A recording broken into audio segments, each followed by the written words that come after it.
যারা জুয়া খেলেন, যারা মাদকাসক্ত হন, আপনি বোধহয় কবরে কোনোদিন লাশ নামান নাই। কবরে যদি লাশ নামাইতে পারতেন, হ্যাঁ বলছি, শর্ট প্যান্ট পরেন আপনি, দুনিয়াকে রান দেখান আপনার বডি, হ্যাঁ আপনি স্মার্ট, নির্লজ্জ, আপনি বেহায়া, আপনি মুসলমান নামের কলঙ্ক। কথা বলেন ঠিক কিনা বলেন না? কে কে পড়েছে এমন শর্ট প্যান্ট?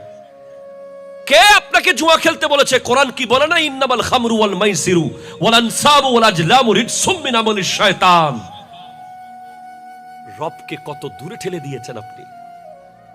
জুয়ার আড্ডায় বসে বসে পাথর করে ফেলেছেন দিলটাকে, ধ্বংস করে দিয়েছেন নিজের নরম অন্তরটাকে। কিন্তু রব বলছে আয়, এরপরেও আয়, এরপরেও আয়।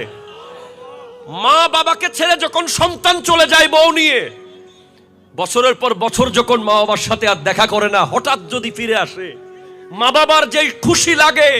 একজন গুনাহগার জুয়াটি, একজন গুনাহগার বেনামাজি, একজন গুনাহগার শর্ট প্যান্ট পরা ইহুদি খ্রিস্টানের চরিত্র ধারণকারী ফিরে আসলে রবের এর চেয়ে বেশি কোটি কোটি গুণ বেশি খুশি লাগে। আপনি ফিরে আসুন, ফিরে আসুন আপনি।